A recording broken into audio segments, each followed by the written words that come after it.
Hello and thanks for joining. So today we've got a Liliput model to have a look at. It comes in this interesting box with this wood effect on it. I don't know why Liliput chose to do that back in the day. This one's been made in Austria, and on the front of the box it says 4D lock, which would make you think that this is possibly a diesel locomotive, but it isn't. It's a steam locomotive. I don't know why that's been written on the front of the box. The part number here is 7800. I think that's for the steam locomotive inside. So without further ado, I think we should get this open and have a look. So here we have the model inside this polystyrene tray, and unfortunately we do actually have a bit of damage. You can just see it here where the cab has lifted away from the rest of the body, so we're going to have to fix that. But it does look really impressive, this model. I did a review recently of a similar model of this era from Liliput, and it has a fantastic model with a lot of detail on it. Up here we seem to have 4 little markers or something in plastic which have been stuck onto the polystyrene here. I guess these are extra parts that we can put in. And here we have the approved quality sticker. So again, I don't know who approved the quality of this, but it does imply that this is a really good quality model. So let's get this out and we'll see what the damage is, and we'll see if we can fix it and what it's like.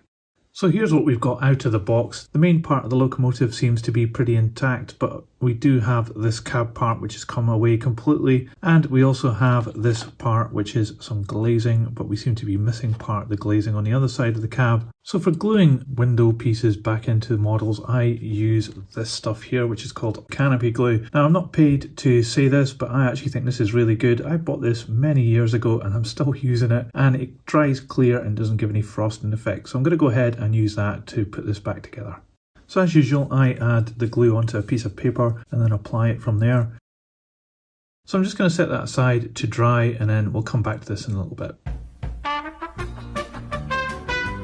Okay, some time has passed and I think now the glue has dried, so I'm going to try and get this cab back onto this locomotive. Hopefully it should just slide straight on. Okay, there we go. It was just a push fit, so that's quite good, but it is a little bit loose. Probably could use some glue, but I'm not going to do that just now because I want to make sure that the motor runs okay and we haven't tested it yet. So now that we've got the cab back on and some of the glazing at least back into the cab, we can start to have a look at this locomotive in more detail. So let's start at this end of the locomotive here. So this seems to be quite a chunky tank engine, and it has quite a thick boiler as well. At the front there's a smoke box door with some nice brackets, and we have this arrangement of 3 lamps. It does look as though all these 3 are illuminated as well. And then it's fairly plain on the front here, and then the buffer beam here is a bit pink. This is not as deep red as normal, and I'm not sure whether that's prototypical or not, but it doesn't match with the colour of red of the chassis. We've got these plastic buffers here, and they look pretty good and they're quite delicate, but it would have been nice if those were made of metal. And then at the side of the buffer beam we've got this black part here and then a red part of the chassis, so I'm not sure whether that's prototypical or just a bit of laziness when it comes to painting the front part here. Starting to look down the side of this locomotive though, it does look really good. It's got these fantastic handrails here made in metal, which are additional parts that have been added in, and there's some nice details down here of these boxes and this part here. This is an extra piece that's been added in. It's made of plastic, but it does look really good. And then we have this part here, part of the valve gear below, and this part which has been painted in silver. Not very good, I have to admit. That could have been done a little bit better, but it's not too bad.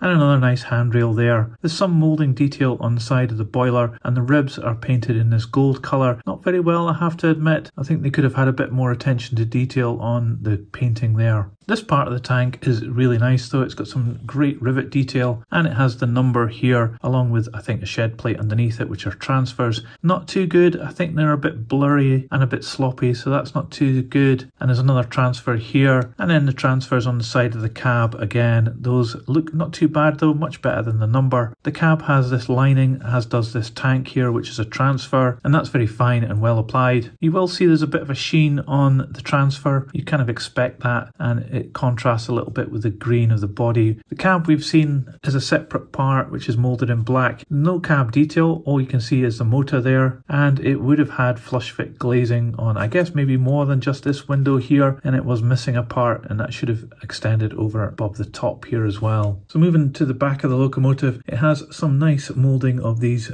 I think it's pipes or maybe wiring, and it has the 3 lamp arrangement. Unfortunately this one seems to be missing the lamp, so I guess there were extra parts that added in. There's quite an ugly little tab here, part of the model that's holding it together, just in the buffer beam. And again, we've got this kind of pinky red colour with some rivet detail there, and the black plastic buffers as well. On the back of the bunker is an extra lamp and some nice moulding here, which makes it look as though it's a wooden bunker. And we've got the coal inside, which isn't that convincing, but it's not too bad at all. There's some rivet detail and panels up on the roof here, which has been moulded very nicely. There is a little hole just forward of this little stud here. I'm not sure if that is prototypical or part of the moulding that's just not worked quite well. And then looking across the top of the boiler, there is a bit of a moulding mark there as well, which is a bit of a shame. I really don't like seeing those, but unfortunately this one has it. Then you've got this part at the front here. I think that's maybe a bell that's been added in. It looks as though it's maybe been bashed just off centre there. And then the chimney as well, which isn't too bad. This part here looks as though it should have had an extra part added on.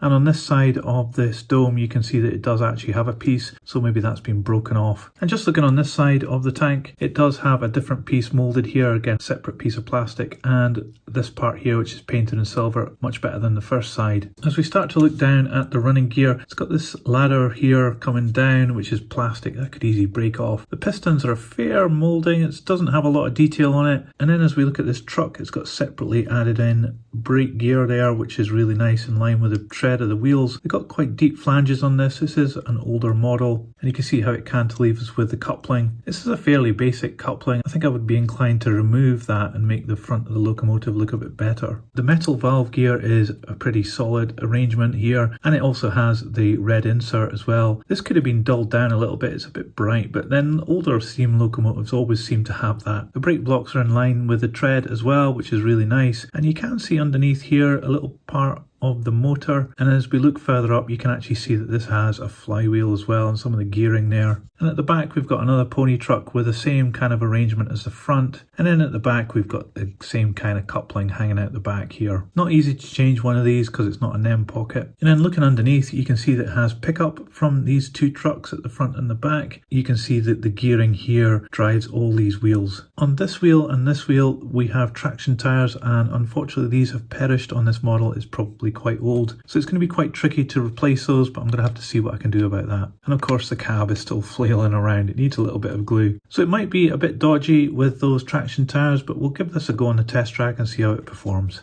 Okay, it's on the test track, we've got some power, so let's give it some juice and see what happens. Okay, so nothing at all happened there apart from the lights coming on, so it looks as though the motor's maybe a little bit stuck, so I'm afraid we're going to have to take this model apart and have a look and see what's happening. So obviously the easy part here is the cab, because we haven't glued it back on, so that's quite good, so we'll take that off. And we can see at the back it's got this tab, so it looks as though it has something at the front possibly that's holding this together. This light shield is just fallen off, it's only a bit of tin foil. So I've just noticed here on the front buffer beam there is actually a screw there, and that seems to be holding the front of the locomotive together. So I'm going to take that off and hopefully this should just come apart.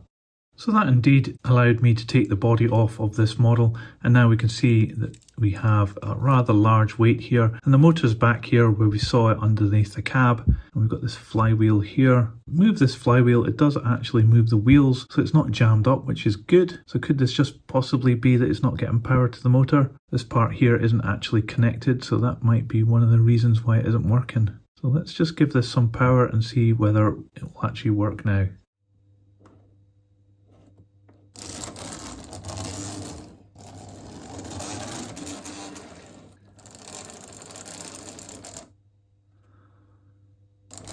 So that's great news, it just had come apart up here and that was causing the problem, so I think I really need to solder that part back on. But you can also see that it's a bit stuttery as well, and some of the traction tyres have fallen off this, so I think we need to replace the traction tyres too. So annoyingly I've had to uncouple the connecting rod and take this wheel set out of the model, but I have managed to get a new traction tyre on here, and it's black on this one, it's the only ones I had at the moment. So I'm going to put this back in, but unfortunately we're going to have to do the same with this wheel here to get the traction tyre onto here. Okay, so this has turned out to be a bit more serious than I thought. I'd have to take the whole valve gear off this in order to be able to get a new traction tyre onto the front wheels. But I've managed to get that on now, so it's just a case of reassembling it. So we're all back together and it seems to be working okay at the moment. We're going to give it a try and test track, but we've had a bit of bad luck here because this part here is actually broken off of here, and I don't think that's a fixable part because it's just so small and it needs to revolve around this part here. So I'm going to have to try and find some spare parts for this, or maybe butcher another damaged repairable model to get this one back running perfectly. So for the meantime, I'm just going to put that out the way and put this on the test track and see if it works okay. Okay, here we are on the test track again. Let's give it some power.